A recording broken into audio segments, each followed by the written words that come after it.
केपीले किन बुझ्दैनन् भन्ने कुरा, केपी दलाल भने साम्राज्यवादको दलाल भनेको छ त, अनि कहिले बुझ्ने? नेपाली टोपी पनि लाउँछन्, नेपाली भाषा पनि बोल्छन्, दौरा सुरुवाल पनि लगाउँछन्, दिमाग चाहिँ नि विदेशी छ। राष्ट्रिय सार्वभौमता छैन। तपाईँ सभरेन नागरिकले भोट दिएको व्यक्ति, सार्वभौम व्यक्तिले निर्माण गरेको संविधान एउटा कर्मचारीको हस्ताक्षरबाट नल एन्ड व्हाइट हुन सक्छ? त्यो कुरा हुन्छ यो हुँदाखेरि? हाम्रो हुन्छ, त्यही नै छ त। हाम्रो देशको सरकारले गएर आइपिएस इन्डो पेसिफिक स्ट्रेटेजीको पार्टनर बन्न मिल्छ? 2018 डिसेम्बरमा गएर पार्ट बन्ने सहमति जनाएका छन् प्रदीप गेवालीले। यहाँ आएर सोधिएको छ, हाम्रो बैठक बसिरहेको थियो त्यति बेला, हो कि तपाईँले सम्झौता गरे होइन भने ढाँटे। मिडियाले लेख्यो हो भनेर लेखिदियो। उनले मिडियामा पत्रकार सम्मेलन गरे। पत्रकार सम्मेलन गर्दाखेरि मैले गरेकै छैन भन्नु भने जुन 1, 2019 इन्डो पेसिफिक स्ट्रेटेजी रिपोर्ट भनेर पेन्टागनले निकाल्यो। पेन्टागनमा नेपाल र श्रीलङ्का न्युली एडेड मेम्बर्स भनेर भनेको छ। बुझेर नबुझेर भन्ने त कुरै नगरोस् न। नियत खोटो भएपछि यस्तै काम हुन्छ। देशद्रोही गजराज मिश्रहरूले सुगोलीको सन्धि गर्न गए। ब्रिटिस कम्पनीले उनीहरूका परिवारका नाममा त्यहाँ कामतहरू जग्गाहरू दिइदियो, थुप्रो जग्गा। अहिले उनका सम्पूर्ण परिवारहरू इन्डियामा छ। सुगोली सन्धिले हाम्रो देश सार्वभौमता गुम्यो, टुक्रियो। तर उनका परिवारले त सम्पत्ति पायो त। देशघात गरेपछि त पाइने रहेछ नि त। Strategically we are important. सामरिक दृष्टिकोणले हाम्रो नेपाल एसियाको बिचमा दुई ठुला मुलुकहरू, विपरीत राजनीतिक दृष्टिकोण भएका मुलुकहरूको बिचमा छ र संसारमा इमर्जिङ पावरको रूपमा आइरहेको चीनको छिमेकी बनेको छ। हो, यो सामरिक महत्त्वले त्यसलाई हेरिएको थियो। अहिले कहाँ बस्छ? अफिस कहाँ बसिया छ? नेपाली जनता गरिब छन्। अफिस कहाँ बस्छ? एकाइनेटीमा। तलब कति खान्छन्? 8, 10 लाख, 15 लाख, कति लाख तल खान्छन् त्यहाँनिर। नेपाली जनताले कति छ आम्दानी देशको? नेपाली जनताको रेसियो कति हो? चाहिँ इन्कम रेसियो कति हो? कति पुगेको छ? $700-800 पुगिरहेको छ। त्यो पनि सरदर आम्दानीको निम्ति। अब कोही त यहाँ भात खाएर छुट्न युरोप पुग्ने पनि छन् नेपालमै, त्यो समृद्धि हासिल गरेका पनि छन्। तर हामीले त हेर्नु पऱ्यो सिङ्गो नेपाली जनता के छ भनेर हेर्नु पऱ्यो। र अर्को नेपाली जनतालाई एउटा देखाइएको छ विकासको ठुलो धनराशि, $50 करोड आउँदैछ। विकासको ठुलो धनराशि अमेरिकाले लगानी गरेको छ। त्यस कारणले हामीले यसलाई इन्कार गर्यो भने त हाम्रो चाहिँ अरूले कसैले पनि हामीलाई लगानी गर्दैनन्, दिँदैनन् भन्ने खालको भ्रम नेपाली जनतामा फिजाइएको। एक किसिमले त ठिकै पनि देखिन्छ नि। म त्यही कुराहरू गर्दैछु। विकास र अनुदानको कुरामा त म त्यो कुरा किनभने अब $50 करोड हामी नेपालीमा कन्भर्ट गर्यो भने 60-62 अरब रुपियाँ आउँछ। एउटा देशका निम्ति 60-62 अरब त्यति ठुलो धनराशि हो र? ठुलो मानिँदैन। किन मानिँदैन भने हामी खरबौँ, लगभग 14-15 खरबको हाम्रो बजेट हो। हामीले करप्सन कन्ट्रोल गर्ने। तपाईँको ब्याड डेप्ट कति छ ब्याङ्कहरूको? ब्याङ्कहरूकै ब्याड डेप्ट कति छ है? एउटा ब्याङ्कको 12-14 अरब त ब्याड डेप्ट नै छन्, खराब कर्जाहरू छन्। त्यो खराब कर्जा असुल गर्ने करप्सन कति छ? हामीले निकालेका तथ्याङ्कहरू, सञ्चार माध्यमले निकालेका तथ्याङ्कहरू अनुसार नै खरबौँको चाहिँ घोटाला भएको छ। खरबौँको है। जब खरबौँको घोटाला भएको छ भने खरबौँको घोटाला गर्नेहरूलाई दण्डित गर्ने त त्यो पैसा त त्यहीँबाट आउँछ त, आउँदैन? त्यो पैसा आउँछ। हाम्रो तस्करी हुने गरेको छ। चन्दन तस्कर हुन्छ, अरबौँको चन्दन तस्कर भयो। सुन तस्करी भइरहेको छ, अरबौँको सुन तस्करी भइरहेको छ है। हाम्रा जडीबुटीहरू सित्तैमा चाहिँ नि तस्करी भइरहेको छ। अरबौँको सम्पत्ति तस्करी भइरहेको छ। अनि त्यसलाई राज्यले नियन्त्रण नगर्ने। तपाईँ यार्सा गुम्मा भन्ने एउटा जडीबुटी हो, यो डोल्पा जिल्लाले 16 अरबको कन्ट्रिब्युसन गर्दो रहेछ। तर त्यो राज्यको नियन्त्रणभित्र छैन। त्यो चाहिँ के छ भने यार्सा व्यापारीहरू, तस्करहरूको हातमा, माफियाहरूको हातमा छ। खोइ त देशको आम्दानीको व्यवस्थापन गर्न सक्नका निम्ति त केही पनि होइन रहेछ नि त। केही पनि होइन रहेछ नि। खरबौँ रुपियाँ त यत्तिकै खेर गएको रहेछ नि त हाम्रो अगाडि। देख्दा हामीले देखिरहेका छौँ, खेर गएको छ नि खरबौँ रुपियाँ है। अब त्यो विद्युत प्राधिकरण हेर्नुहोस्, चुहावट कति छ? चुहावट कुलमान घिसिङ आइसके पछाडि 4 वर्षको बिचमा 26.5%बाट 15%मा झारेको थियो। अब अहिले लोड सेडिङ हुने भनिसक्यो। अहिलेको चाहिँ नि एमडीले लोड सेडिङ हुनसक्छ, कुनै त्यस्तो चाहिँ नि हुन सकेन भन्ने खालको उनले ल्याइसके। अब त्यसैमा पनि कति थियो भने 37 अरब घाटा थियो। त्यो 37 अरब घाटालाई सबै चुक्ता गरेर 11 अरब मुनाफा भएर गत वर्ष उनले भदौ 29 गते छोडेर गए। 11 अरबको नाममा भने रहेछ त हाम्रो आम्दानी स्रोतहरू, जहाँबाट हामीले परिचालन गर्न सक्ने हो त हुने रहेछ त। अनि त्यही अनुचित शर्तमा विदेशी दाताले दिएको अनुचित शर्तहरू पालन गरेर लिनै पर्छ भन्ने छ र। तर लिँदा त फाइदा त हुने रहेछ नि त। त्यही त मैले भन्दैछु। त्यो म त्यो त त्यति पैसाको कुरो गर्नु, तपाईँले फाइदाको कुरो गर्नु, अब बेफाइदाको कुरा गर्छु नि त मैले है। बेफाइदा के हो त भन्दाखेरि पहिलो त यो एमसिसी के हो भन्ने बुझ्नु पर्यो। मिलेनियम च्यालेन्ज कर्पोरेसन भनेको अमेरिकाले सन् 2004मा अन्तर्राष्ट्रिय क्षेत्रमा अमेरिकाको सुरक्षा रणनीतिलाई मध्यनजर गरेर ती देशहरूलाई सहायता दिनका निम्ति बनाइएको संस्था हो। कर्पोरेसन भने पनि पूर्णतः अमेरिकी लगानीमा स्थापित संस्था हो पुरै। अब एउटा पहिलो त्यो बुझ्नुभयो 2004मा। किन 2004मा आयो त भन्दाखेरि अब यसको पनि पृष्ठभूमि बुझ्नु छ अलिकति। विश्व त समाजवादी खेमा र पुँजीवादी खेमामा बाँडिया थियो नि त, बाँडिया थियो। 1949मा चिनिया क्रान्ति पछाडि 1917मा अक्टोबर रेभोल्युसन पछाडि एउटा खेमा बन्यो। त्यो खेमाले युरोपको धेरै ठुलो भागलाई चाहिँ नि आफ्नो नियन्त्रणमा लियो। 1949मा गएर चिनिया क्रान्ति भयो हो। अझ ठुलो शक्ति विस्तार भयो। पुँजीवादी राष्ट्रहरू र पुँजीवादी शक्तिलाई त्यसले धक्का दिन थाल्यो। धक्का दिएपछि अब त्यो प्रतिस्पर्धा सोभियत रुस र अमेरिकाको बिचमा शीत युद्धको रूपमा देखा पर्यो पहिले सुरुमा। यही हामीले पृष्ठभूमि हेर्ने शीत युद्धको। अब त्यो शीत युद्धलाई व्यवस्थापन गर्न अमेरिकाले आफ्नो लबीका राष्ट्रहरू आफ्नो लगाए। एकातिर नाटो, अर्कोतिर वार्सा प्याक्ट भनेर भयो। वार्सा प्याक्ट नजिक सोभियत युनियनसँग, नाटो अमेरिकासँग, त्यो युरोपमा त्यस्तो देखा पर्यो। हेर्नुहोस् अब ग्लोबल्ली भूमण्डलीय रूपमा हेर्ने हो भने यतापट्टि पूर्वतिर एसिया पेसिफिक भनेर 2060मा के अरे 1960मा बनाइयो। पृष्ठभूमि हेर्नुपर्छ। त्यो एसिया पेसिफिक बनाउनका निम्ति लिडरसिप कसले गर्यो भन्दाखेरि अमेरिकाले गर्यो। अमेरिका, जापान, कोरिया, अस्ट्रेलिया जस्ता राष्ट्रहरू मिलेर त्यो बनाए। हेर्नुहोस् है, त्यो के थियो त भन्दाखेरि समाजवादी व्यवस्थाको प्रचारलाई रोक्नका निम्ति भनेर बनेको थियो। अब त्यस पछाडि फेरि दक्षिण पूर्वी एसियामा आएर 1967मा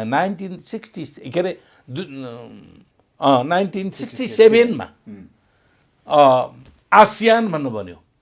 त्यो आसियान किन बनेको थियो त फेरि यो पनि बुझ्नुहोस्। चीनमा जब क्रान्तिको लहर, समाजवादी क्रान्तिको लहर, जनवादबाट समाजवादी निर्माणको लहर चलिसकेपछि दक्षिण पूर्वी एसियाका मुलुकहरूमा कम्युनिस्टको प्रभाव बढेर गयो। Indonesia, Philippines, Burma, Thailand, India यी क्षेत्रहरूमा बढ्न गइसकेपछि यहाँ के गर्यो भने तिनै मुलुकहरूलाई समेटेर, इन्डिया बाहेकको ती मुलुकहरूलाई समेटेर एउटा आसियान भन्यो बन्यो। त्यसले पनि अमेरिकाको लब्बीमा, अमेरिकाको लिडरसिपमा समाजवाद विरोधी अभियान चाल्न थाल्यो। अब ती राष्ट्रहरू स्वयं नै के भयो त भन्दाखेरि अहिले छन् ती आसियान भन्ने छ, तर जुन उद्देश्यले अमेरिकाले अगाडि सारेको थियो त्यो कमजोर बन्दै गयो यतापट्टि पनि। त्यसका निम्ति आएर पछिल्लो चरणमा आएर सन् 2017मा सेप्टेम्बरमा आएर उसले के 17मा आएर के गरिदियो त भन्दाखेरि उसले इन्डो पेसिफिक स्ट्राटेजी भनेर बनायो, आइपिएस। त्योभन्दा अघिसम्म तिनै संस्थाहरू मार्फत काम गरिरहेको थियो ग्लोबल पोलिटिक्समा आफ्नो भूमिका निर्वाह गर्ने सम्बन्धमा। यसरी हेर्नु पर्यो क्या, होइन? हामी कसैको विरोधी होइनौँ। हाम्रो सबरेन्टीमाथि च्यालेन्ज आयो भने जोसुकैले पनि हाम्रो सबरेन्टीमाथि च्यालेन्ज गर्छ भने हामी त्यसको प्रतिवाद गर्छौँ भन्ने हो। हाम्रो सार्वभौमिकतामाथि कसैले चुनौती दिन्छ भने त्यसको प्रतिवाद गर्दछौँ हामीले, त्यो भन्ने हो। अब त्यो भइसके पछाडि 2004मा तपाईँको सन् 2000मा पुगेपछि चीन एउटा शक्तिशाली राष्ट्र बनेर आयो। सोभियत युनियनको विघटन भयो, चीन शक्तिशाली राष्ट्र बनेर आयो। चीनमा पोजिटिभ शक्तिशाली राष्ट्र हुनुको कारण चाहिँ के थिए पोजिटिभ फ्याक्टरहरू भन्दाखेरि चीनको जनसङ्ख्या ठुलो है, चीनमा एकल राज्य सञ्चालन गर्ने कम्युनिस्ट पार्टीको नेतृत्व सरकार, जनता र कम्युनिस्ट पार्टीको बिचको युनिटी हेर्नुहोस् है, त्यहाँ देखा परेको जनता र कम्युनिस्ट पार्टीको बिचको युनिटी, समाजवाद निर्माणका निम्ति उनीहरूले आधुनिकीकरणलाई पनि स्वीकार गरेका, आधुनिकीकरणलाई स्वीकार गरेका। अब अहिले हेर्नुहुन्छ भने विश्वमा सबभन्दा डलरको सञ्चित भन्नुहुन्छ नि चीनसँग छ, अमेरिका भन्दा पनि बढ्ता चीनसँग डलर सञ्चित।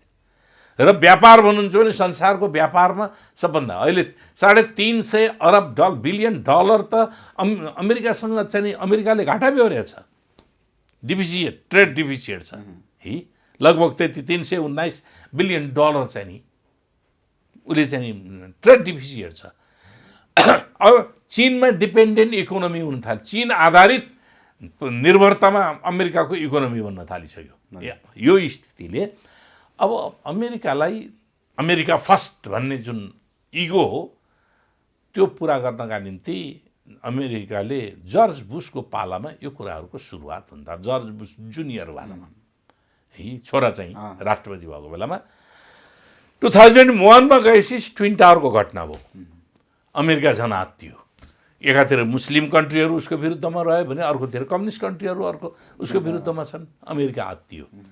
त्यस पछाडि उसले यो एमसिसी सन् 2002मा मेक्सिकोमा गएको अन्तर्राष्ट्रिय रूपमा ब्याङ्कर्सहरूको बैठकमा बस्दाखेरि हामीले अमेरिकाको सुरक्षा रणनीतिलाई आधारित गरेर मिलेनियम च्यालेन्ज कर्पोरेसन मार्फत सहायताको चाहिँ ऊ चाहिँ अगाडि बढाउँछौँ भनेर प्रारम्भिक रूपमा त्यसमा राख्ने रकम पनि तोकिएको थियो। र 2003को अन्तिमतिर त्यसको कानुन बन्यो, सिनेटले कानुन बनायो। 2004मा जनवरीदेखि लागू भयो। पहिलो पटक त्यो एमसिसी मार्फत मडागास्करलाई आर्थिक सहायता 110 मिलियन डलरको मडागास्करलाई सहायता दिएको थियो। र अहिले लगभग विश्वव्यापी रूपमा उसले चाहिँ नि लगभग 59 देशहरूसँगको त्यो सहायता गर्दैछ। अब उसले सहायता दिनका निम्ति 3टा मापदण्ड राखेको छ। 3टा मापदण्ड के हो भने अन्डर डेभलप्ड कन्ट्रिज, अविकसित मुलुकहरू, त्यसमा आफ्नो सहायता आर्थिक सहायता मार्फत त्यहाँ प्रवेश गर्ने नीति बनाएको छ। दोस्रो द्वन्द्व उत्तर देशहरू, द्वन्द्वबाट भर्खर बाहिर निक्लेका, उनीहरू इकोनोमी त तहस नहस भएको हुन्छ। तेस्रो सामरिक महत्त्वका देशहरू, भूमण्डलीय राजनीतिमा सामरिक महत्त्वका देशहरू, यी 3टा क्षेत्रमा उसले आफ्नो लगानी गर्ने बनाएको छ। र 22वटा मापदण्ड बनाएको छ। यी मापदण्ड पुरा गर्ने भन्ने छ। यी मापदण्ड 22वटा पुरा गर्छन् गर्दा हामी कहाँ त 8-9वटा पनि मापदण्ड पुरा नभइकन गरेको थियो। किन गरेको थियो भने स्ट्र्याटेजिकली वी आर इम्पोर्टेन्ट। सामरिक दृष्टिकोणले हाम्रो नेपाल एसियाको बिचमा 2 ठुला मुलुकहरू, विपरीत राजनीतिक दृष्टिकोण भएका मुलुकहरूको बिचमा छ र संसारमा इमर्जिङ पावरको रूपमा आइरहेको चीनको छिमेकी बनेको छ। हो, यो सामरिक महत्त्वले त्यसलाई हेरिएको थियो। अमेरिकाले पनि चाहेको हो यो। यस, अमेरिकाले चाहेरै भएको, नेपालले चाहेको होइन।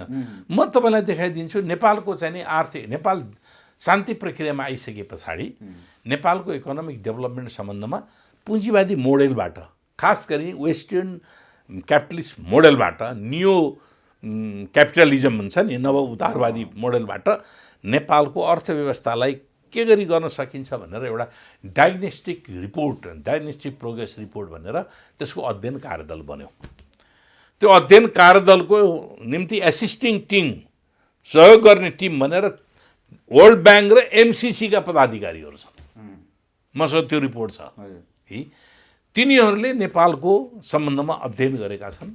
त्यो अध्ययन गरेर ट्रान्सपोर्टेसन, इलेक्ट्रिसिटी आदि इत्यादि विभिन्न क्षेत्रमा इकोनोमिक चाहिँ सेक्टरहरूमा गरेका छन्। तर यहाँको सामाजिक बनोट र सामाजिक अन्तर्विरोध केले पैदा गर्यो, उत्पादनका साधन र उत्पादन शक्तिको बिचको सम्बन्ध के छ, अन्तर्विरोधहरू के छ, त्यहाँ हेरेको छैन उसले के हेरेको छ भने इन्भेस्टमेन्ट लगानीको क्षेत्रमा कसरी चाहिँ नि त्यो चाहिँ नि विदेशी पुँजी अथवा त्यो नि गर्न सकिन्छ भन्ने कुरा क्यापिटलिस्ट मोडलबाट मात्रै, सोसलिस्ट मोडलबाट होइन कि क्यापिटलिस्ट मोडलबाट मात्रै त्यहाँको इकोनोमीको सन्दर्भमा अध्ययन गरेको देखिन्छ हामीसँग छ।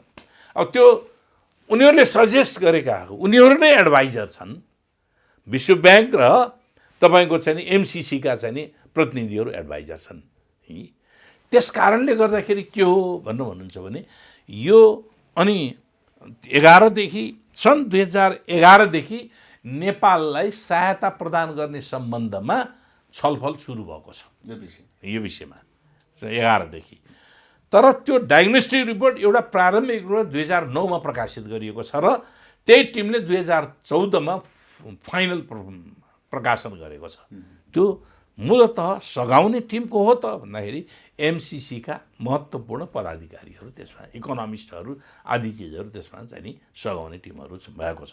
अब यो डायग्नोस्टिक रिपोर्ट त्यो दिशातिर कसैको पनि गएको छैन, यो हामीले चोइस गरेको हो, हामीले नै आफ्नै निम्ति ल्याएको हो, हाम्रै हितका निम्ति ल्याएको, यत्रो देश विकासका निम्ति ल्याएको भन्ने गरिएको छ।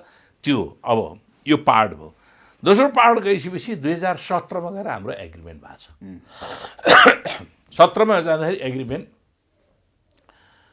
दुईवटा क्षेत्रमा लगानी गर्ने अमेरिकाले अनुदान दिने, दुईवटा क्षेत्रमा। एउटा 5वटा राजमार्गहरूको एक्सटेन्सन, पूर्व पश्चिम राजमार्गबाट सदरमुकाम वा महत्त्वपूर्ण सहरहरूमा उत्तरतिर जोड्नका निम्ति बनेको, त्यो तपाईँलाई थाहा छ। यी चारालीदेखि फिदिमसम्मको एउटा छ, धरानदेखि धनकुटासम्मको छ, कदमादेखि उदयपुरसम्मको, गाईघाटसम्मको छ, 3टा भयो। हेटौडादेखि तपाईँको चाहिँ नि भीमफेदीसम्मको छ। अर्को चाहिँ नि तुलसीपुर के अरे हाइवेबाट तुलसीपुर जोड्ने, यी 5वटा त्यसमा एग्रिमेन्टमा छन्।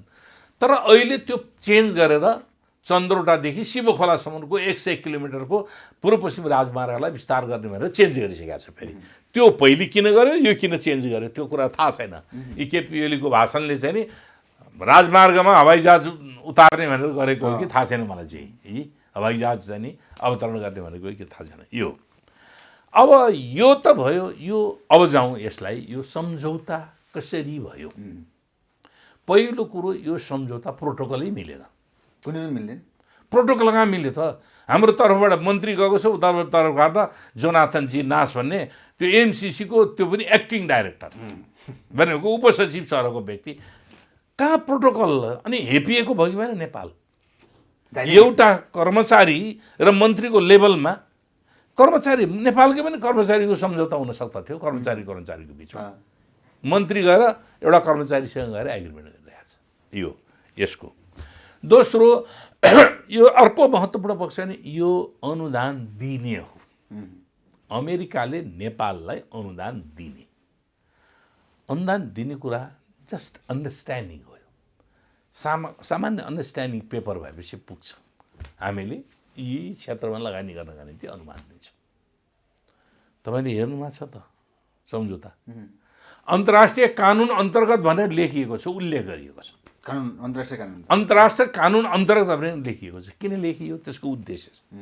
अन्तर्राष्ट्रिय कानुन अन्तर्गत हुने बित्तिकै, सन्धि भन्ने बित्तिकै, अन्तर्राष्ट्रिय कानुन अन्तर्गत सन्धि भन्ने बित्तिकै त्यो सन्धिसँग बाजिएका हदसम्म नेपालको आन्तरिक कानुनहरू अमान्य हुन्छ। नेपालको आन्तरिक कानुन भने के हुन्? पहिलो त आन्तरिक मूल कानुन संविधान हो। दोस्रो ऐन हो, पार्लियामेन्टले पास गर्ने। तेस्रो के अरे मन्त्रीमण्डलले निर्णय नियम हो। चौथो सर्वोच्च अदालतले फैसला गर्ने नजिर हो। अब उसले के भन्छ? अन्तर्राष्ट्रिय कानुन अन्तर्गत भइसके पछाडि यससँग बाजिएको हदसम्म के हुन्छ भने नल एन्ड भोइड। तपाईँ सभरेन नागरिक हो कि अर्काको चाहिँ नि अधीनस्थ हो? तपाईँ सभरेन नागरिकले भोट दिएको व्यक्ति, सार्वभौम व्यक्तिले निर्माण गरेको संविधान एउटा कर्मचारीको हस्ताक्षरबाट नल एन्ड भोइड हुन सक्छ? त्यो कुरा हुन्छ। यो हुँदाखेरि हाम्रो हुन्छ, त्यही नै छ त। किन बुझ्दैन त? सम्झ केपीले किन बुझ्दैनन् भन्ने कुरा, केपी दलाल भने साम्राज्यवादको दलाल भनेको छ त, अनि कहिले बुझ्ने? नेपाली टोपी पनि लाउँछन्, नेपाली भाषा पनि बोल्छन्, दौरा सुरुवाल पनि लगाउँछन्, दिमाग चाहिँ नि विदेशी छ। राष्ट्रिय सार्वभौमता छैन, नक्कली छ राष्ट्रिय सार्वभौमता उनको। इन्डियासँग टक्कर लिए भने के नाकाबन्दी गराउँ, मैले नाकाबन्दी नखोलेसम्म इन्डिया जान्न। बाप रे बाप, कत्रो देशभक्त। पोहोर साल संसदले चुच्चे नक्सा पास गर्यो, यसपटक चाहिँ नि चुच्चे नक्सा चाहिँ नि नराख्ने भनेर सामन्त गोयलसँग गरेको सम्झौता भन्ने कुराहरू आएको छ। के हो मलाई थाहा छैन त्यसको आधिकारिकता, तर केही नभइकन त्यो कुराहरू होइन। अमेरिकी विमान राति आएर गरेर यही कुरा भन्ने कुरा आइरहेको छ त, त्यहाँ छ। अनि संसद विघटन त्यही सामन्त गोयल चाहिँ नि आएर चाहिँ नि रातिमा चाहिँ नि सहमति गरेर त्यसको केही दिन पछाडि संसद विघटन भएको छ। चुच्चे नक्सा यसपटकको चाहिँ नि मान पदवी वितरणमा चुच्चे नक्सा छैन। जवाब गृह मन्त्रालय के दिन्छ? यो त पोहोर बनाएको अहिले वितरण गर्न पाइन्छ? पोहोर बनाएको थियो अरे, देशको सार्वभौमिकतामा नै आँच आउने खालको चाहिँ नि चुच्चे नक्सा वितरण। त्यो मान पदवी पाउनेहरू तिनीहरू लिनेहरू हो, स्वाभिमान नभएका हुन् क्या तिनीहरू। म यो चुच्चे नक्सा नभएको चाहिँ नि लिन्न भन्ने आँट गर्नुपर्छ नि पर्दैन? राष्ट्रियताको धेरै कुरा गर्ने अनि त्यसपछि एउटा प्रशंसा गरिदियो भने प्रशंसा लिन कुदिहाल्ने, गलत चिजहरू ल्याएर देखाउनु आँट गर्नु पर्यो। खोइ चुच्चे नक्सा भनेर प्रश्न गरिदियो भने त छैन रहेछ। अब त्यो त्यस कारणले यो संविधान विपरीत हो। अर्को हाम्रो नेपाल, हाम्रो परराष्ट्र नीति, हाम्रो के अरे कानुन, हाम्रो संविधान, हाम्रो विधि, हाम्रो प्रचलन, हाम्रो असंलग्न परराष्ट्र नीति हो। हामी छिमेकी मुलुकहरूसँग अनाकरण सम्झौता गरेका छौँ। कसैको हाम्रो भूमि अरू कसैको लागि प्रयोग गर्न नदिने भनेर वचनबद्ध सम्झौताहरू छन्। हामी आइपिएसमा किन सामेल भयो? इन्डो पेसिफिक स्ट्र्याटेजी 2017मा किन? आइपिएस के को लागि बनेको? आइपिएसको उद्देश्य त हेर्नुमा छ। आइपिएसको इकोनोमिक कोअपरेसन छ, सूचना आदान प्रदान छ र सैनिक गठबन्धन छ। सेनाहरूको बिचको जोइन्ट अपरेसनदेखि लिएर सैनिक एग्रिमेन्टहरू छ त्योभित्र। अनि हामी अन्तर्राष्ट्रिय गठबन्धनमा सामेल हुन्नौँ भनेर हाम्रो परराष्ट्र नीतिले भन्ने, हाम्रो संविधानले भन्ने, अनि हाम्रो देशको सरकारले गएर आइपिएस इन्डो पेसिफिक स्ट्र्याटेजीको पार्टनर बन्न मिल्छ? 2018 डिसेम्बरमा गएर पार्ट बन्ने सहमति जनाएछन् प्रदीप गेवालीले। यहाँ आएर सोधिएको छ, हाम्रो बैठक बसिरहेको थियो त्यति बेला, हो कि तपाईँले सम्झौता गरे होइन भने ढाँटे। मिडियाले लेख्यो हो भनेर लेखिदियो। उनले मिडियामा पत्रकार सम्मेलन गरे। पत्रकार सम्मेलन गर्दाखेरि मैले गरेकै छैन भन्नु भने जुन 1, 2019मा इन्डो पेसिफिक स्ट्र्याटेजी रिपोर्ट भनेर पेन्टागनले निकाल्यो। पेन्टागनमा नेपाल र श्रीलङ्का न्युली एडेड मेम्बर्स भनेर भनेको छ। अनि त्यो रिपोर्ट आइसकेपछि उनको बोली बन्द भयो। अब इन्डो पेसिफिक स्ट्र्याटेजी जहाँसम्म अरू सम्झौताभित्रका यस्ता सम्झौताहरू, यो मूल सम्झौता छ, इम्प्लिमेन्टेसन एग्रिमेन्टहरू भन्ने छन् अरू लगभग 1 दर्जनभन्दा बढ्ता सम्झौता र करस्पेन्डहरू छन् जुन सम्झौताकै हैसियत राख्दछन्। त्यसमा थुप्रै कुराहरू विमतिहरू छन्, थुप्रै विमति। कर प्रणाली, हामीले प्रोजेक्ट सञ्चालन गर्ने ठाउँमा हाम्रो देशको कानुन लाग्दैन, अमेरिकन कानुन लाग्छ। प्रोजेक्टमा काम गर्न आउने कामदारहरूलाई बाहिरबाट आयो भने उसले प्रोजेक्टले ल्यायो, मगायो, कुनै मान्छे ल्यायो एक्सपोर्टमा अथवा के को निम्ति ल्यायो, नेपाल सरकारले भिसा दिनु अनिवार्य छ। सोध्न पाइँदैन कुन देशको भनेर, कुन नागरिक हो भनेर पाइँदैन। त्यसलाई मात्रै दिने होइन, त्यसको परिवार समेतलाई भिसा दिनुपर्छ। त्यो पनि उसमा उल्लेख छ। त्यसको समग्र परिवार जसको छ डिपेन्डेन्ट परिवारलाई पनि भिसा दिनुपर्ने व्यवस्था छ। त्यो भिसा मल्टिपल भिसा हुन्छ, सरकारले चोइस गर्न पाउँदैन, 5 वर्षको निम्ति दिनै पर्ने हुन जान्छ। यस्ता प्रावधानहरू सम्झौतामा छन्। त्यो प्रोजेक्टमा काम गर्ने कर्मचारीहरूले कर तिर्नु पर्दैन। हामी ट्याक्सको थिलो परिरहेका छौँ। यी पेट्रोलियम पदार्थमा 27 के अरे लगभग झन्डै 200% चाहिँ हामीले कर तिर्दाखेरि हामीलाई कति पैसा तिर्नुपर्छ? नि अब सुन्नुहोस्, अब यी यस्ता प्रावधानहरू जुन छन् त्यो प्रावधानहरूको फेरि त नै छ। एमसिसी आइसकेपछि 5 वर्षको नीति भनेको छ, त्यही सम्झौताका धाराहरूले भन्छ 5 वर्ष मात्र होइन अनन्तकाल रहन सक्ने सम्झौताको धाराहरूले भन्छ। उसले एकातिर भन्छ 5 वर्षमा जति काम हुन्छ त्यति काम छोडेर हिँड्छ भन्छ, तर त्यहाँ त्यस्तो देखिँदैन। अब थुप्रै थुप्रै यस्ता प्रावधान छन् राष्ट्रिय हितका विपरीत छन्। तर प्रधानमन्त्री ओली भन्नुहुन्छ बरु मैले ओली के भन्नुहुन्छ अब भए पनि देश चल्छ एमसिसी होइन, त्यो त ओली नभए यो देश चल्दैन हैन। ओली नभए देश नचल्ने। म त अहिलेको प्रधानमन्त्री नि त अब हो, प्रधानमन्त्री बन्नु भएको छ। देशले एउटा दुर्भाग्य बेहोरेको छ। हामीले सदाशयतापूर्वक हामीले नै प्रस्तावित गरेर प्रधानमन्त्री बनाएका हौँ, पार्टी एकता गरेको हौँ, उनले पार्टी एकता गराउन तयार भएको। तर अहिले उहाँ कुन रूपमा देखिनु भयो त भने सोभियत युनियनको विघटनका निम्ति, सोभियत युनियनमा कम्युनिस्ट पार्टीको सत्तालाई समाप्त गर्नका निम्ति गोर्बाचोभ भन्ने आएका थिए। गोर्बाचोभ अहिले लगभग उनी 92 वर्ष कति वर्ष भएका छन्। उनलाई उनी सत्ताबाट बाहिर गएको 5 वर्ष पछाडि एउटा पत्रिकाले चाहिँ सोधेको रहेछ, तपाईँलाई सोभियत युनियनमा रुसमा कम्युनिस्ट सत्ता चाहिँ नि विघटन भएकोमा चिन्ता छ कि छैन भनेर भन्दाखेरि म चिन्ता छैन, म एकदमै प्रसन्न छु। किनभने मेरो त्यो आगमन प्रायोजितै थियो, योजनाबद्ध थियो र रुसमा कम्युनिस्ट रिजाइम भन्ने शब्द प्रयोग, कम्युनिस्ट शासन व्यवस्थालाई खत्तम गर्नको निम्ति आएको हो। मेरो श्रीमतीले पनि त्यही भनेको छैन, श्रीमतीलाई पनि जोडेको छु। योजनाबद्ध आएको। तर मलाई दुःख के मात्रै हो भने रुस ठुलो थियो, अहिले टुक्रा टुक्रा भएको छ, त्यसमा चाहिँ मलाई दुःख छ। यति हो। नेपाली संस्करण हुन् केपी ओली, गोर्बाचोभको नेपाली संस्करण वास्तविकता हो। तपाईँ हामी नाङ्गो आँखाले हेर्नु पऱ्यो नि त, आँखामा पर्दा लाएर हेर्ने होइन क्या। के भयो त ल भन्नुहोस् न त। काम विकास त्यही त जनताको जीवन स्तरमा परिवर्तन हो कि धरारा ठड्डिएर तपाईँको अर्थबन्ध, तपाईँको चाहिँ आर्थिक स्थिति बलियो हुन्छ, तपाईँको मौलिक अधिकार चाहिँ बलियो हुन्छ। धरारा ठडाउनु पर्छ। राष्ट्रिय गौरवको चाहिँ इतिहास हो, त्यसलाई पनि ठडाउनु पर्छ, पर्दैन भने होइन। झापामा 14-15 अरबको कति अरबको त्यो चाहिँ नि टावर किन बनाउनु परेछ? त्यसले गरिबी निवारण गर्छ? गरिबी निवारण गर्छ?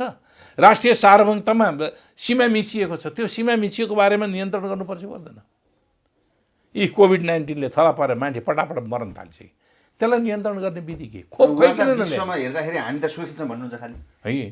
उहाँको हो हाछिउले देश स्वस्थ हुने हो, कोभिडलाई चाहिँ नि हाछिउ गरेर फालेर अनि देश स्वस्थ हुने हो, अम्बाको पात चबाएर मात्रै देश स्वस्थ हुने हो। च्यालेन्ज गरे त डाक्टरहरूले, वैज्ञानिक प्रुफ काहीँ पनि छैन होला। विधिमा विभिन्न किसिमले आयुर्वेदिक क्षेत्रहरूमा विभिन्न जडीबुटीहरू प्रयोग गराउन्, त्यसको आजको युगमा त वैज्ञानिक परीक्षण हुनुपर्दछ। मै पनि भन्छु, मैले पनि बेसार पानी खान्छु, मैले पनि चाहिँ नि के गुर्जो पानी खान्छु, त्यसले मलाई इम्युनिटी पावर बढाइदिन सक्छ होला। मलाई पनि थाहा छ कतिपय जडीबुटीका औषधिहरूले चाहिँ नि राम्रो गरेको छ, राम्रो हुन्छ भन्ने कुरा पनि थाहा छ। तर त्यसको आजको युगमा त त्यसले पुष्टि गर्नुपर्छ, वैज्ञानिक पुष्टि गर्नुपर्छ, तथ्यका हाम्रो साइन्टिफिक पुष्टि गरेर जानुपर्ने हुन्छ। अनि कहाँ कोरोना मरिरहेको छ, उयो ढ्याक्रो ठोक्ने जस्तो यी बिरामीबाट लडिरहेको छ, के भएको छ, रुखबाट खस्याएको छ, ढ्याङ्ग्रो ठोकेर अनि त्यहाँ नि राकसले गर्दाखेरि रुखबाट खसाएको भनेर राकस लग्ने गर्छ क्या रोल्पातिर हो। त्यस कारणले यो थुप्रै यस्ता चिजहरू छन् जुन कुरा तपाईँलाई अब अर्को अहिले एमसिए भन्ने बनाएको छ, त्यो कार्यान्वयन गर्नको निम्ति एमसिए नेपाल सरकारको गठन आदेशबाट बनाएको, त्यति हो नेपाल सरकारको काम। त्यसलाई फेर मान्छे थप्न, कर्मचारी राख्न केही पनि पाउँदैन। त्यो एमसिएले रिपोर्टिङ कसलाई गर्छ? नेपाल सरकारलाई गर्दैन, एमसिसीलाई गर्छ, मिलेनियम च्यालेन्ज कर्पोरेसनलाई गर्छ एमसिएले। आज हाम्रो त्यही प्रोजेक्टभित्र पनि ट्रान्समिसन 305 किलोमिटरको ट्रान्समिसन नेपालको बोर्डरसम्म लप्सेफेदीदेखि गोरखपुरसम्म त 50-52 किलोमिटर अलग छ फेरि। र बाटोको निम्ति भनेर हाम्रो लगानी 13 करोड डलर त हाम्रो पनि छ त्यसमा। अहिले सुनिँदैछ 12 करोड चाहिँ खर्च भइसक्यो। एमसिसीले दिएको छैन, मिलेनियम च्यारिटेबल कर्पोरेसन दिएको छैन। अहिले कहाँ बस्छ? अफिस कहाँ बसिया छ? नेपाली जनता गरिब छन्, अफिस कहाँ बस्छ? एकाइनेटीमा। तलब कति खान्छन्? 8, 10 लाख 15 लाख कति लाख तल खान्छन् त्यहाँनिर। नेपाली जनताले कति छ आम्दानी त्यसको? नेपाली जनताको रेसियो कति हो? चाहिँ इन्कम रेसियो कति हो? कति पुगेको छ? $700-800 पुगिरहेको छ, त्यो पनि सरदर आम्दानीको निम्ति। अब कोही त यहाँ भात खाएर छुट्न युरोप पुग्ने पनि छन् नेपालमै, त्यो समृद्धि हासिल गरेका पनि छन्। तर हामीले त हेर्नु पऱ्यो सिङ्गो नेपाली जनता के छ भनेर हेर्नु पऱ्यो। अब अर्को प्रोजेक्ट सेलेक्सन कसरी भयो? लप्सेफेदीदेखि रातमाटे, रातमाटेदेखि तनहुँ, तनहुँबाट के अरे नुवाकोट डाँडा, पाल्पाको नुवाकोट डाँडा, त्यहाँबाट बुटवल, बुटवलबाट बोर्डरबाट गोरखपुर। हाम्रो नेसनल ग्रिडलाई किन अपग्रेड नगरेको त? यहाँबाट त सजिलोसँग हेटाडा पुगेर नेसनल ग्रिडलाई पठाइदियो, त्यहाँबाट पठाइदियो भने भइहाल्थ्यो। किन अलग 400 किलो भोल्टको नेसनल ग्रिड? अहिले विद्युत प्राधिकरण आफैले नेसनल ग्रिड डेभलप गर्ने प्रोग्राम अन्तर्गत भइरहेको छ त काम त। हामीलाई हतार भएको छ अरे, ल इन्डियासँग सप्लाई गर्न हतार भएको छ भने मुजफ्फरपुर ढल्केबाट 400 केबीको त ग्रिड त बनिसक्यो त। इन्डियासँगै व्यापार गर्ने हो भने 400 केबीको त बनिसक्यो।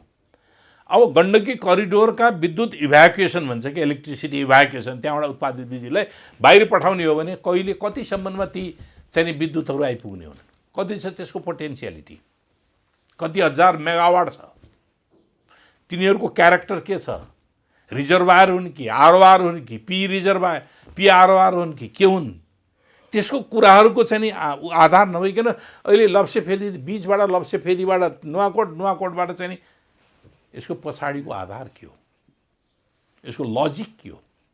हामीलाई इन्डियासँग व्यापार गर्न ढिलो भयो भन्ने हो भने अहिले नै बनिसकेको छ, त्यसबाट व्यापार गर्दै गरे भइहाल्छ। अहिले पनि गरिरहेका छौँ। हाम्रो स्पिल आउट भएको बिजुली जान्छ, हामीलाई चाहिएको बेलामा हामीले बिजुली किन्ने गरेकै छौँ, विभिन्न ठाउँबाट लिने गरेकै छौँ हैन।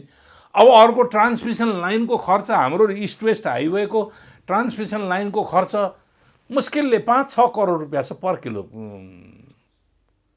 किलोमिटर। अब यसको कति पर्न जान्छ? लगभग 18-20 करोड पर्न जान्छ। त्यत्रो पैसा कहाँ हो, के को लागि हो?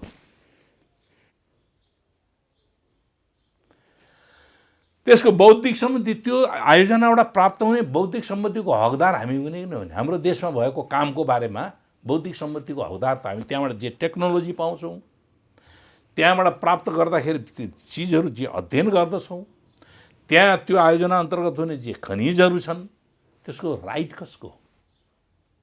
हाम्रो आफ्नो सभरेन्टी भएपछि हाम्रो आफ्नो देशको त हामीले हो नि त्यो राइट लिने त। तर यही सम्झौताले भन्छ बौद्धिक सम्पत्ति सबै एमसिसी हो, सबै एमसिसी हो। हामीले 26% त हाम्रो पनि लगानी छ नि त। 13 करोड डलर भएपछि ल मानव उसको लगानीको पैसा त लग्यो अरे एकछिनको निम्ति बौद्धिक सम्पत्ति, त्यो 26% को बौद्धिक सम्पत्तिको हक हामीले राख्न पाउने कि नपाउने? सम्झौताले दिन्न त, सबै उसलाई दिन्छ। प्रधानमन्त्रीले यो बुझेर अथवा नबुझेर अथवा यो नबुझेर भन्ने त कुरै नगरोस् न। नियत खोटो भएपछि यस्तै काम हुन्छ।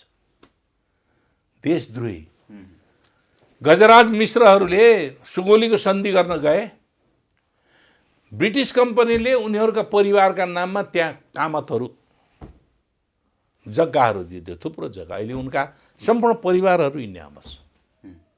सुगोली सन्धिले हाम्रो देश सार्वभौमिकता गुम्यो, टुक्रियो, तर उनका परिवारले त सम्पत्ति पाए त। देशघात गरेपछि त पाइने रहेछ नि त। देशघात गरेपछि त्यही बरु जङ्गबहादुरले बेलायतमा सम्पत्ति लग्यो होला, घर लग्यो होला, तर जङ्गबहादुरले इन्डियामा भएको विद्रोह, अङ्ग्रेजको विरुद्धको इन्डियन सिपाहीहरू विद्रोह, लखनऊको विद्रोहमा चाहिँ नि अङ्ग्रेजलाई सहयोग गरे बापत बाँके बर्दिया कैलाली कञ्चनपुर फिर्ता आएको थियो। जङ्गबहादुरकोसँग जोड्न सकिन्छ प्रधानमन्त्री केपी ओलीले। कहाँ जङ्गबहादुर त देशभक्ति देखायो। जङ्गबहादुरले त देशभक्ति देखायो। हिटलर भन्छन्, हिटलर पनि होइन, हिटलर भनेको अन्धराष्ट्रवादी हो, यिनी त राष्ट्रद्रोही हुन्। देशको अस्मितालाई अर्को देश अर्को अधीनस्थ बनाउनु देशभक्त हुन्छ र? हिटलर अन्धराष्ट्रवादी हो, देश विस्तार गर्न चाहन्थ्यो, ठुलो विस्तार। राम्रो राम्रो काम गर्न हजुरले दिनु भएन भनेर मलाई आरोप लाग्यो। ए बाबा, काम गर्ने मान्छेलाई कसैले छेक्छ? कसैले हात बाँधिया छ? पार्लियामेन्टले बाँध्यो, हात बाँध्यो। कुन विधेयक फेल गरिदियो? एमसिसी पास गर्दैन, त्यति नै हो। एमसिसीको दण्ड त महरालाई दिइहाल्नु भयो तपाईँले त, कृष्णबहादुर महरालाई। कुन विधेयक ल्याउनु भयो र पास गर्न दिएन? त्यहाँ कुन विकास सम्बन्धी विधेयक रोकिदियो पार्लियामेन्टले? पार्टीले के रोकिदियो? के पनि रोकिदिएन। पार्टीले त पार्टीसँग सल्लाह गरेर देश विकासका काम गरौँ, पार्टीसँग सल्लाह गरेर पार्टीका राम्रा मान्छेलाई पार्टीको कुन ठाउँमा पठाउने हो, राजदूत बनाउने हो कि अथवा चाहिँ नि के बनाउने हो, योग्य मान्छेलाई जिएम। भ्रष्टहरू छन् अहिले नियुक्ति गरिएका व्यक्तिहरू, देख्नु भएको छैन? भ्रष्टहरू, मुद्दा चलिरहेका मान्छेहरूलाई चाहिँ नि अहिले रोकिएको छ। उहाँ आफै भन्दै हुनुहुन्छ सारा सञ्चार माध्यममा भ्रष्टाचारको कुरा आछ, प्राइम मिनिस्टर भन्नुहुन्छ त्यसले केही गरेकै छैन भ्रष्टाचार भन्न मिल्छ? त्यसले अनुसन्धानमा असर पार्दैन। सरकारको प्रमुख मान्छेले कुनै व्यक्तिका बारेमा डिफेन्ड गरेर भन्न मिल्छ, बोल्न मिल्छ? ऊ त फाइनल अथोरिटी हो। म त भ्रष्टाचार म आफ्नो गर्दिनँ, गरेको पनि देख्न सक्दिनँ भन्ने। त्यो भन्ने र गर्नेमा विचार फरक हुँदो रहेछ। त्यो भन्ने एउटा कुराहरू भयो, गर्ने अर्को कुरा। तपाईँ देखिराख्नु भएकै छैन त, सर्लगै छैन त। ओम्नी के भयो, वाइट बडी के भयो, थुप्रै छ के। यति होल्डिङका के छन्, गोकर्ण सफारीको के हो, 6 वर्षको म्याद अवधि हुँदाहुँदै अनि उहाँ चाहिँ नि अगाडि नै चाहिँ नि ठेक्कापट्टा दिनुहुन्छ। तर बाटा पुल र मेलम्चीका कुरा त काम गरेकै देखिन्छ नि। यो त रेगुलर प्रोसेसबाट पनि हुन्छ। मेलम्ची उहाँले गर्नु भएन, उहाँकै पालामा भयो नि त भन्ने। पाएको त पालामा आएर चेयरम्यान के अरे बसिया बेलामा परिणाम आयो अनि गजुर मैले लगाएँ, यो मैले बनाएको भन्ने त्यही भन्नुहुन्छ उहाँले। भन्ने के गर्नुहुन्छ त्यो अर्को छोडिदिनु न। तपाईँहरू जस्ता पत्रकारहरूले उहाँले त्यही भन्नुहुन्छ भनेर प्रचार गरिदिने हो। जनताले त्यही छाप पारिएको छ नि। जनताले छाप पारेको छैन। जनता यति आक्रोशित छ, यति पीडित छ। मैले गरेँ अनि कुनै प्रोजेक्टको डिटेल रिपोर्ट पनि बनाएको छैन, डिपिआर केही बनाएको छैन, प्रोजेक्ट कहाँ हो केही थाहा छैन। बालुवाटारमा बसेर स्विच थिचेर चाहिँ नि के अरे 753 गाउँपालिकाका चाहिँ नि विकास निर्माणका आयोजना उद्घाटन गर्ने, शिलान्यास गर्ने। कोही बुद्धिमान व्यक्तिहरू भन्छन् कम्तीमा पनि यो प्रधानमन्त्रीले सपना त देखो त भन्छन्। सपना त धेरै देखिन्छन्, सपना त धेरैले देख्छन्। मेलम्चीको सपना कृष्णप्रसाद भट्टराईले देखाएको थियो भने हामी पार्लियामेन्टमा थियौँ। मेलम्चीको पानी ल्याएर वाल छाल पारिदिन्छु, सडक पखालिदिन्छु भन्नुभएको थियो। त्यति बेलै भन्नुभएको 2048 साल हुन्छ के अरे 48 साल होइन, उहाँ प्राइम मिनिस्टर भएको बेलामा सकेसम्म। अनि बलबहादुर राई हुनुहुन्थ्यो, सकेसम्म मेलम्चीको ल्याउँछु, भएन भने हिमाल पगालेर लिएर आयो भने म काठमाडौँवासीलाई पानी खुवाउँछु भन्नुहुन्थ्यो उहाँले। सपना त सबैका हुन्छ नि होइन, सपना देख्ने भन्ने कुरो मात्रै होइन। त्यो भिजिबिलिटी एप्लिकेबल छ कि छैन? खै त जहाज कहाँ गयो? नारायणी नदीमा एउटा स्टिमर बनाएको छ, त्यही हो जहाज। अनि उहाँले गरेका सम्झौताहरू, चीनसँग गरेका सम्झौता कार्यान्वयन किन नगरेन? उहाँले बिआरआईमा सही गर्नुभएको छ, चीनसँग ट्रेड एन्ड ट्रान्जिट विभिन्न खालका विकास निर्माणका लगानी सम्बन्धी सम्झौता, त्यो चाहिँ कार्यान्वयन गर्नु नपर्ने। त्यो अमेरिकाको हाम्रो हितको विरुद्ध, मैले अघि भने नि फेरिस्त, त्यो त असङ्ख्य फेरिस्तहरू छन्। अनि त्यो चाहिँ कार्यान्वयन गर्नुपर्ने अहिले किन गर्नुपर्ने हो? हाम्रो भूमि स्ट्रेटेजिकली महत्त्वपूर्ण छ। सामरिक दृष्टिकोणले नेपाल एकदम एसियाको सेन्टरमा छ। रणनीतिक योजना बनाउनलाई यस। वास्तविक छ। त्यो पनि के हो भने हामीले हाम्रो भूमिलाई अरूको कसैको विरुद्धमा प्रयोग गर्न दिने कि त्यो दिँदाखेरि हाम्रो भूमिको सार्वभौमिकता रहन्छ। हो, त्यो हाम्रो सार्वभौमिकता रहन्न। अब एमसिसीसँगै विभिन्न प्रकारका एग्रिमेन्टहरू त्यसको पछाडि पछाडि आइरहेका छन्। स्टेट पार्टनरसिप एग्रिमेन्ट माग्नुहोस् न, तपाईँ पत्रकार हो, स्टेट पार्टनरसिप एग्रिमेन्ट गरेको खै हामीले माग्यो, हामीलाई पाएन। हाम्रो कार्यदलले भन्यो, कार्यदलले माग्यो, कार्यालयले दिएन। के भन्यो, कहिले परराष्ट्र मन्त्रालयले रक्षा भन्ने, रक्षालाई थाहा छैन भनिदिने। स्टेट पार्टनरसिपहरू त्यो कहाँ छ त भन्दाखेरि त्यही उसमा छ, के अरे पेन्टागनको रिपोर्टमा छ। स्टेट पार्टनरसिप एग्रिमेन्टको बारेमा भएको अमेरिकन सेनाका प्रतिनिधिहरू नेपाली सेनाका बिचमा चाहिँ पटक पटक भएका संवादका घटनाक्रमहरूको त्यहाँ उल्लेख गरिएको छ। खोइ त सोफा एग्रिमेन्टहरू हुने गरेका छन् विभिन्न मुलुकहरूमा। यसको पछाडि सोफा एग्रिमेन्ट हुन्छ। सोफा एग्रिमेन्टमा मिलिट्री, अमेरिकन मिलिट्रीहरू त्यहाँको लोकल मिलिट्रीको बिचको एउटा एलायन्स भएको हुन्छ।